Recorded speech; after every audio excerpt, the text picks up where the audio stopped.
Well then, thank you very much for that. May we then move on to, please, the reports from board committees. And we start with the commissioning committee. David. Thank you, Malcolm. Well, there are three reports which go back broadly over the last quarter, so I wasn't going to sort of cover them in detail. But perhaps standing back, there are four major things that the commissioning committee has been involved with. The firstly, on the STP process and broader transformation. For example, GP Forward View, an absolutely essential, critical part of the work that we're doing. And new models of care would be two examples that we've looked at in the last three meetings. The second area is major programmes. We heard from Callie today on cancer. We had a deep dive session on urgent and emergency care, another absolutely central and critical priority. The third area is on a range of initiatives that are effectively looking to be the next wave of things that will make a difference for patients, for clinicians, for citizens. Examples of that could include self-care, personal health budgets, and some of the very important initiatives around pharmacy and prescribing.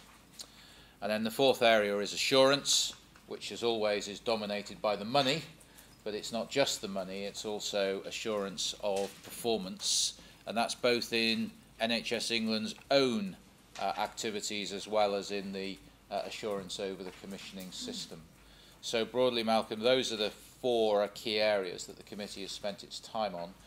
The fifth area that I think we will need to look forward is actually on the development of the commissioning system itself, where the likes of devolution, the likes of the STP processes, the move to different models of care, how the commissioning system itself within NHS England as well needs to change its approach, modify its approach to recognise the new reality that we're facing into and to seek efficiency as well. So that would be my overview, but I'm happy to take any questions either on that or on the individual reports. Well, thank you, David. Those are absolutely fundamental questions which it's so essential that we have a commissioning committee to address. I know you're turning to some of those tomorrow at the next meeting of the committee. Right. Well, thank you very much.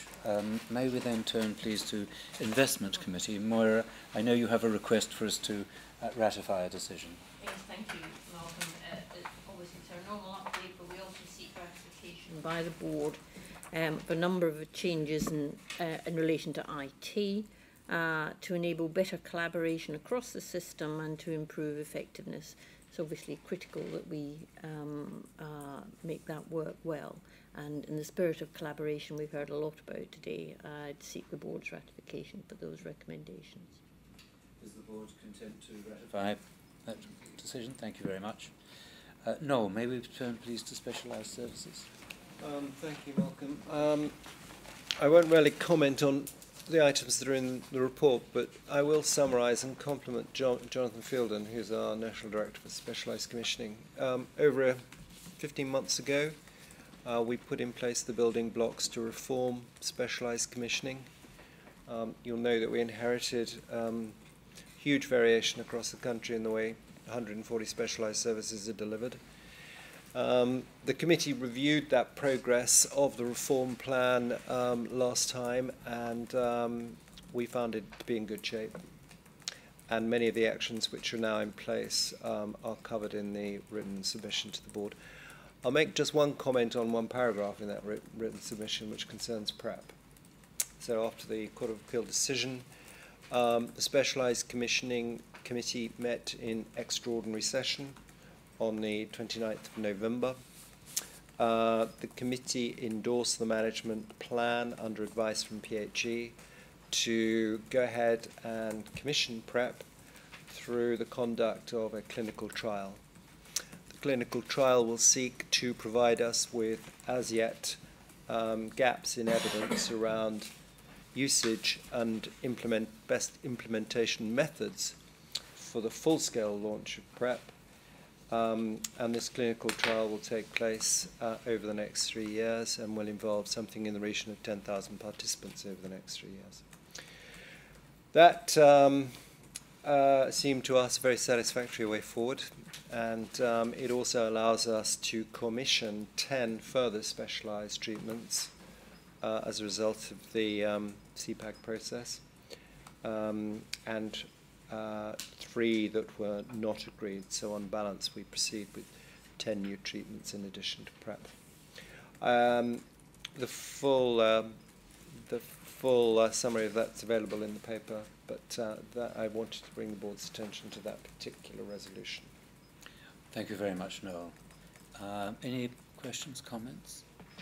No, well, thank you very much. I think that brings us to the end of our formal business. Before I invite the board to pass the normal resolution to go into private session, I think it's appropriate that at this time of year we reflect on the fact that episodes of disease and ill health don't mould themselves around the Christmas period.